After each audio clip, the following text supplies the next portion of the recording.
Hi, Reddit. I'm Eric, 46 years old. Until half a year ago, I believed I had a typical life. My wife, Trisha, and I had been together for 24 years. We had a daughter named Mia. She's 22 now, and for most of her life, she was the center of my universe. Looking back, the unraveling began slowly, like a hairline cracking glass. Trisha started working late, got strange messages that she brushed off with an awkward chuckle. When I'd ask her something was wrong, she'd plaster on this fake smile and say, "Eric, you're overthinking things. Don't make up problems." And I bought it. Or maybe I wanted to buy it. I had to. We had history, a life, a home. I put in long hours at work to make sure Mia never missed out. From piano lessons and soccer camps to a solid college fund. Trisha stayed home for the most part, saying she wanted to prioritize the family. Maybe that's why it hit me like a truck when I found out the truth. The revelation wasn't planned. One evening, she left her tablet on the kitchen counter. Notifications started popping up while she was outside watering the plants. I shouldn't have looked. I didn't want to, but deep down, something told me I needed to know. And there it was, a flood of text, pictures, videos, dates. Nothing was left to the imagination. She'd been seeing someone else, not for weeks or months, but for years. Some of the messages were from before Mia had even graduated high school. She wasn't hiding it anymore. She was in love with this guy, a co-worker I vaguely remember from a Christmas party years ago. That night, I confronted her. She cried, of course, but not because she was sorry. She said it just happened, and blamed me for being distant and inattentive. It wasn't remorse. It was deflection. She twisted it around like I had somehow forced her into it. I didn't yell. I didn't argue. What I felt wasn't anger. It was a deep, echoing hollowness, like everything I believed about my life had been sucked out in an instant. I told her to leave. She refused. Stayed in the guest room for a week, like some kind of martyr. I called Mia, thinking she wanted to know what her mother had done. I expected support, empathy, but I was wrong. So very wrong. Mia came home from college and lost it, not on her mother, but on me. She stood in our living room shaking, voice cracking with fury. "How could you throw Mom out over this?" she screamed.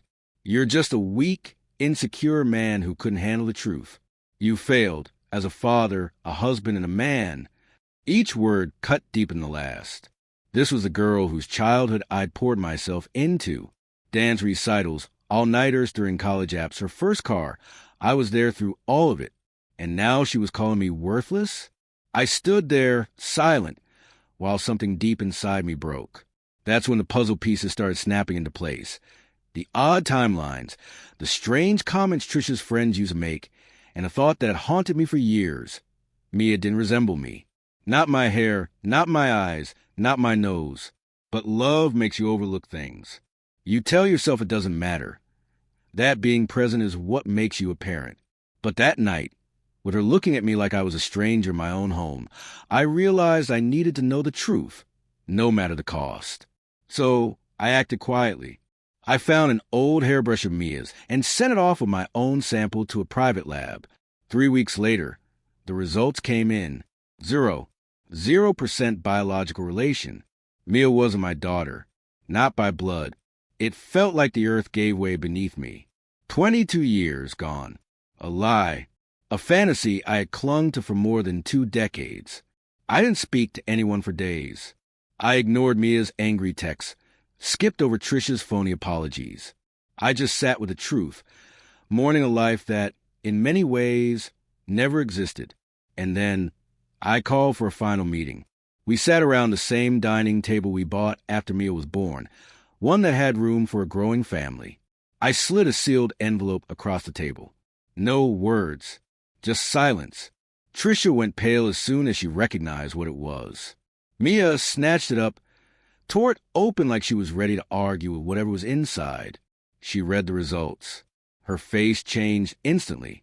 She looked over at her mom and in a quiet, shaky voice said, "I didn't know. You told me he was my dad." But Trisha was already in defense mode. "It doesn't change anything, Eric," she said quickly. "You are her father, in every way that matters. But she was wrong, because trust, honesty, and respect matter too, and they were gone. I gently shook my head. No, I said, my voice steady but quiet. You made a decision for me 22 years ago. You created a story and let me shape my life around it. And when everything crumbled and I needed the people I loved most, you both turned your backs on me. You called me weak, pathetic, and unworthy. I turned to Mia, not with rage, but with a sense of finality. I may have never been what you wanted, but I was more than either of you ever earned. Then I stood. This is goodbye. Mia broke down, tears streaming as she reached out for me, but I took a step back. I left them sitting there, in the ruins of the life they had shattered with their choices. 2 months later, I sold the house. I started therapy, began the painful process of figuring out who I was beyond being someone's partner or someone's dad. It wasn't easy.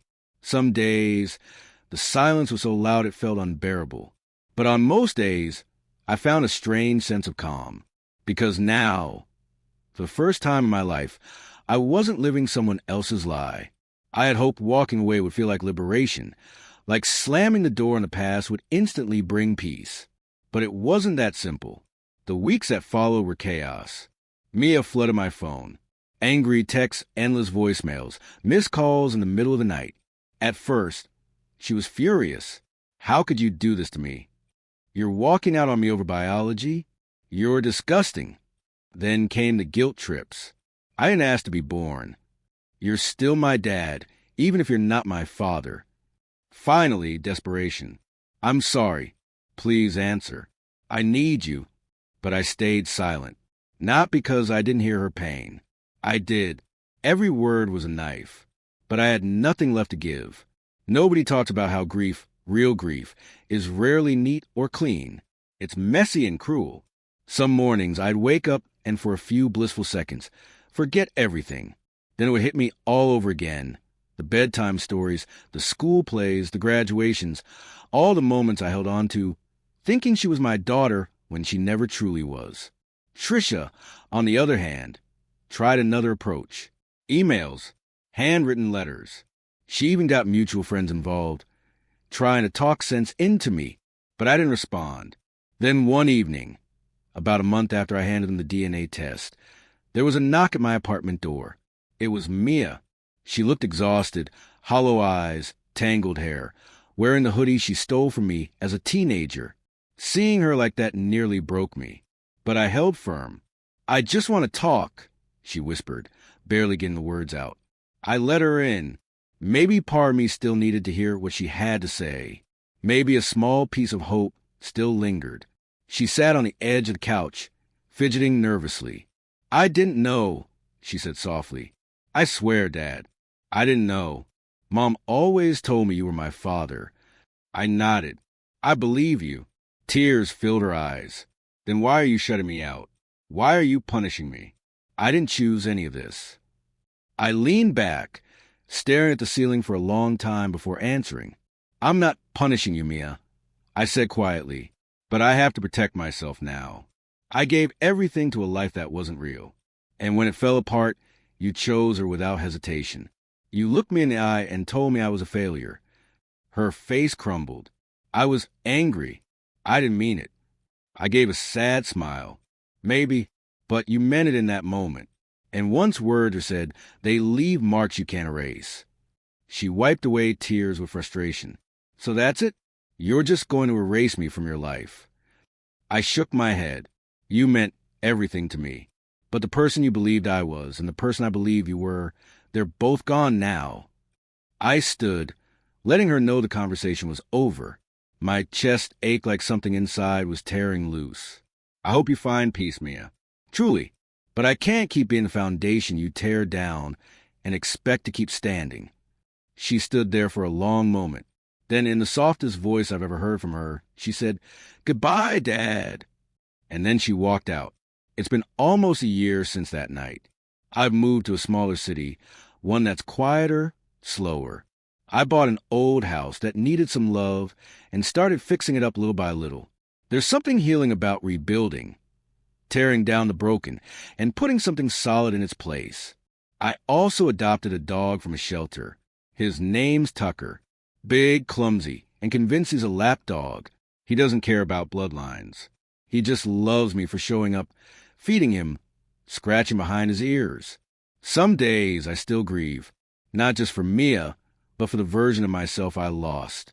The man who believed love could fix anything, who thought that family, above all else, was unshakable if you work hard enough. But most mornings I wake up, pour my coffee, take Tucker for a walk, and breathe deeply. And for the first time in decades, the air feels clear. Optional epilogue. A friend reached out a while ago and mentioned that Mia is living with her boyfriend now. She's working, taking some college courses again. It sounds like she's doing all right. I still love her. I probably always will. But sometimes the truest kind of love is the kind you give from a distance. The kind that doesn't demand, doesn't cling, doesn't bleed you dry. It just is, without expectations, without pretending, and without sacrificing your own peace.